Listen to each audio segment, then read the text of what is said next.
91 days. That's 3 months of carrying cost, 3 months of mortgage payments, utilities, and taxes with zero rent coming in. And the cumulative days on market, meaning units that are relisted after not renting in the first time, are sitting at 104 days. Now, contrast that with this. The median asking price in 19143 is 1750, but the median price that leases are actually closing at 1388. That is $362 gap. That tells you everything you need to know about what is happening in this zip code right now. And that brings me to today's second topic, one I get questions about constantly from landlords across the city. How do you raise the rent the right way? Not just legally, but strategically, without blowing up your relationship with your tenant and putting yourself right back at that 91 vacancy nightmare. Because here's the thing, in a market like 19143, raising rent the wrong way doesn't just cost you a tenant, it costs you months of income before you find next one. Let's get into it.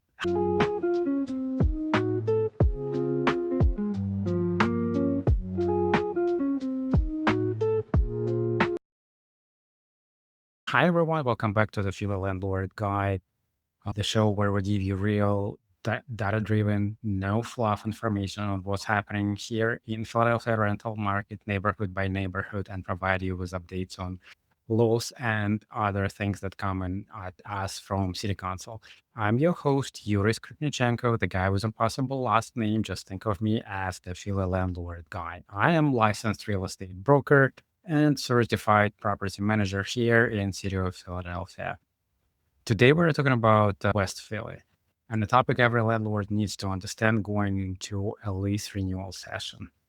Before we get into the numbers, a quick thank you to our sponsor, Trust Art Realty. If you're a landlord thinking about raising your rents this year, the worst thing you can do is guess. Trust Art Realty offers a free rental analysis so you know exactly what your property should be commanding in today's market. Not what you think, not what your neighbor thinks, but what the actual data says. Send us an email to trustartrealty at philalandlordguy.com or go to trustartrealty.com and schedule that session. It is free, no pressure, no obligation. Now let's go to the data. Just a quick reminder where the Philadelphia as a whole stands in April 2026. Citywide, there were 2542 new rental listings. End of month inventory seats at 4283 units. Months of supply 3.4. The median listed price was 1950. Median sold price was 1768. Average days on the market 65 days. The message is clear. We are in tenants market citywide. Supply is outpacing demand. Landlords who are not pricing accurately and are sitting vacant. That's the backdrop for everything that we're going to talk about today. Now let's zoom into 19143. Let me give you a real picture of the zip code because 19143 is one of the most misunderstood investment areas in the city. The zip code covers a large area of West Philadelphia, primarily the Kingsessing neighborhood, Cedar Park, and parts of Spruce Hill. It sits about 4 miles southwest of Center City, borders with University City to the north, which means parts of the zip code are a short walk or bike ride from Penn and Drexel. To the south, it connects towards Southwest Philly. Baltimore Avenue and Chester Avenue are the main commercial corridors running through the zip code. This is an old neighborhood, and I mean that in the best way. The median construction year for homes in Kingsessing is 1938. About 63% of the housing stock in this area was built before 1940. You were looking at the classic Philadelphia old homes, twin homes, and small apartment buildings, brick construction, deep lots in some cases, porch fronts. These are solid structures with characters, but and this matters, older housing stock require active maintenance. If you're not staying on top of repairs, you will feel that in your vacancy numbers and your insurance costs as well. The population of the broader Kingsessing area is around 62,000 residents. The median age is 32. This is a young community. The split between owners and renters is almost 50-50, which tells you that there is an active rental market here, but also a community of owner occupants who care about their blocks. The median household income here is approximately $47,900, below the city median, below the state average. This is a working class to low middle class tenant base. What that means practically, your tenants are price sensitive. They're not choosing between your unit or a luxury apartment. They are choosing between your units and the next row home on the block. Conditions and price are everything. This zip code uses public transit at one of the highest rates in the county. Your tenants are riding SEPTA, the 34 trolley on Baltimore Avenue, the 13 on Chester, bus routes connecting to the L. Here, the proximity to public stops possibly mean more than parking. However, the vacancy rate in parts of the zip code is notably high. Some data puts vacancy in Kingsessing West at nearly 25%. This is not a seasonal blip. This is a chronic condition in certain blocks, which means for investors, block selection matters a lot in this zip code as well as across the city, but specifically here. A well-maintained property on a strong block will perform. A property on a block with multiple vacant or distressed properties will struggle regardless of what you charge. Before you buy anything in 19143, use Philadelphia Atlas tool at atlas.phila.gov to check active LNI violations on surrounding properties. So this way you can learn your block and know what's happening. Here is what makes 19143 interesting despite the challenges. The median home values are low in the $113,000 to $118,000 range, depending on the sub-neighborhood. Entry prices for investors are accessible, and proximity to University City creates a dual tenant market. If you have working families in the southern parts of the zip code and you have students and university adjacent workers in the northern parts near Spruce Hill and Cedar Park, those are two different tenant profiles with different needs and different price expectations. The Cedar Park and Spruce Hill pocket near Baltimore Avenue and Clark Park is generally desirable, walkable, good transit, close to university ecosystems. Properties in that northern section of 19143 can command higher rents than the southern Kingsessing blocks. In April, there were 43 units listed and 32 units rented. That means only 74% of what hit the market actually rented. Compare that to 19149 that we were talking about in the last episode, where we saw more units rented than leased. This is a different animal. End of the month inventory, 73 units. Months of supply, 2.5. It's actually higher than the city median, which tells you that the new supply keeps coming, but the existing pipeline is moving slowly. Listed median price $1,750, rented median $1,388, average rented price $1,450.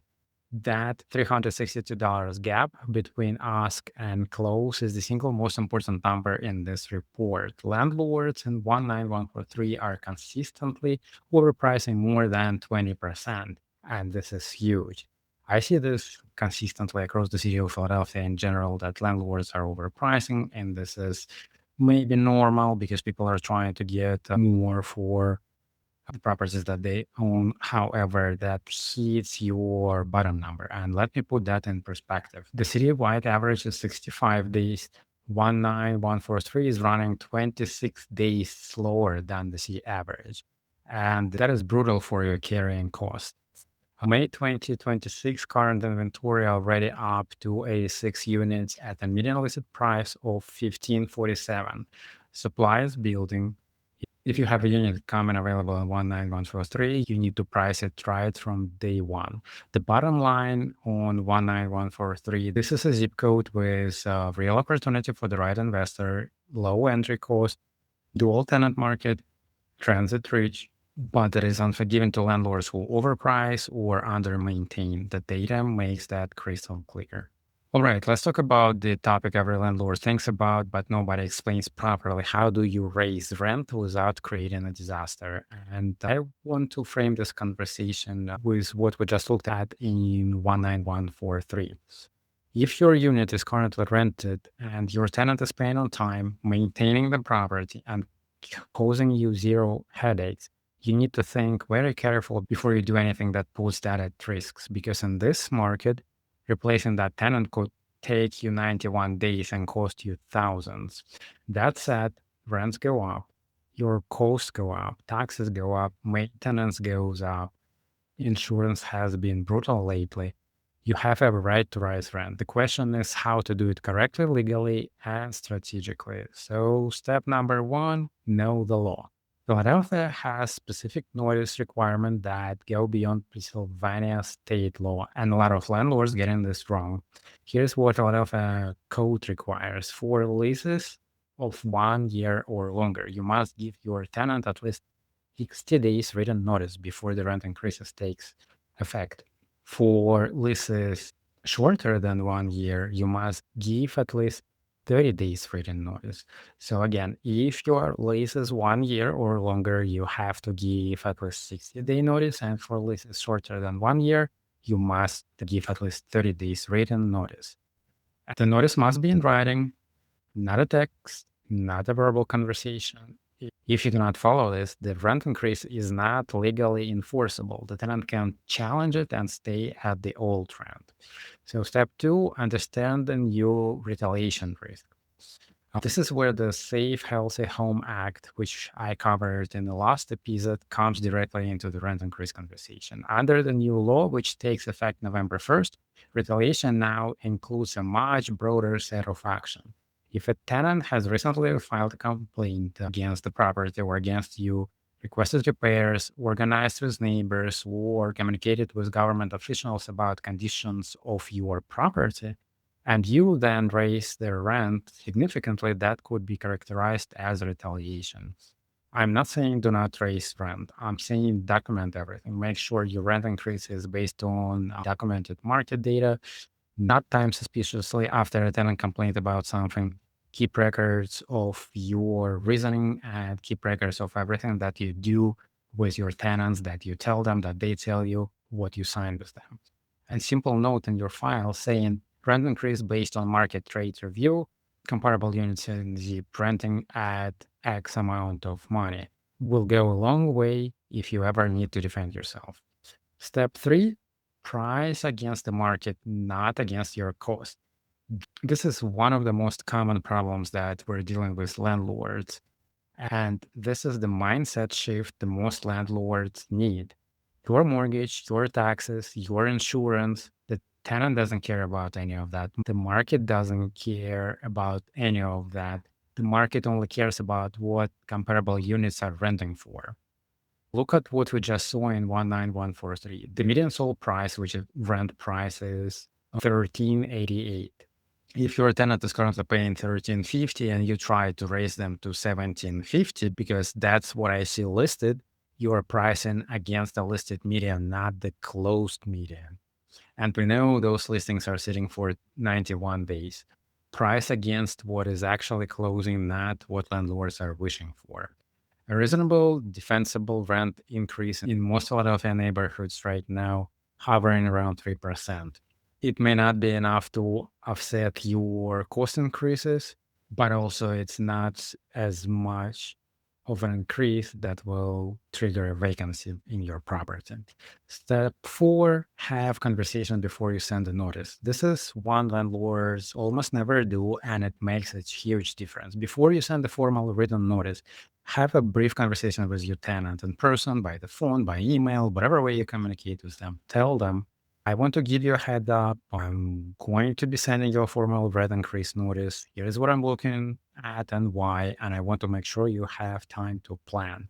That conversation does three things. One, it signals respect. Two, it gives you a read on whether the tenant is planning to renew or already thinking about leaving. And three, if the tenant has concerns or wants to negotiate, you handle it privately before the formal process starts.